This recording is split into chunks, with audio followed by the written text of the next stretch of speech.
Ang debosyon mula sa kasama ni Jesus ngayong araw ng Martes, Setyembre 30, taong 2025 ay pinamagatang Inasinan mula sa panulat ni Ginang Carol Peter ng Gujarat, India. Atin pong basahin ang Gawa, Kabanata 17, talata 22 hanggang 34. At ang atin pong pagbabatayang refleksyon ay mula sa Kolosas Kabanata 4, talata 6, na ganito po ang sinasabi: Sikapin ninyong laging maging kaaya-aya at kapaki-pakinabang ang inyong pananalita sa kanila, at matuto kayong sumagot ng tama sa sinumang nagtatanong. Gumawa ako ng chocolate cake at inihain ito bilang merienda. Pero wala ni isa ang nasiyahan. Kaya tinikman ko. Matabang pala. Kumagat ng kaunti ang aking asawa at ang sabi niya, "Nakalimutan mo ang asin." Kasama sa recipe ang isang kapat na kutsaritang asin. Pero hindi ko ito nailagay. Napagtanto ko, kahit sa matatamis na pagkain, napapasarap ang lasa kapag may kaunting asin. Sa parehong paraan, mahalaga ring timplahin ng tama ang ating mga pag-uusap upang maghatid ito ng mabuting epekto. Iba-iba ang paraan ng pakikipag-usap sa bawat tao.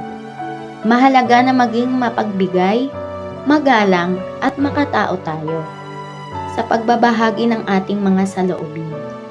Sa Gawa 17, makikita natin ang isang magandang halimbawa mula kay Pablo.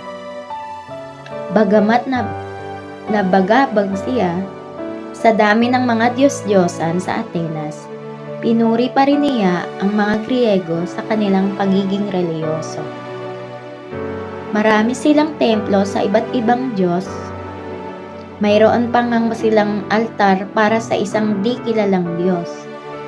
Doon ipinahayag ni Pablo na si Jesus ang Diyos na hindi pa nila nakikilala, at ibinahagi niya ang tungkol sa kanyang buhay, kamatayan at muling pagkabuhay.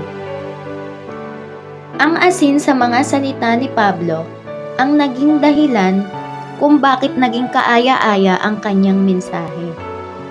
Kaya maraming tao ang naeenganyong makinig sa kanya. Kapag nilalagyan natin ng kabutihan, kababaang loob, at bukas palad na puso ang ating mga salita at gawa, natutulungan natin ng iba na mas makilala si Jesus. Tayo po ay manalangin, at ang ipapanalangin po natin para sa lakas ng loob na maibahagi si Jesus sa iba. Tayo po ay manalangin. Mahal naming Ama sa langit, patnubayan mo ang aming mga salita at gawa, upang sa pamamagitan ng mga ito ay mailapit namin ang iba sa iyo. Amen. Isipin ngayong araw, matutulungan ang iba na lumapit kay Jesus sa pamamagitan ng aking mga salita. Isang mapagpalang araw po sa ating lahat.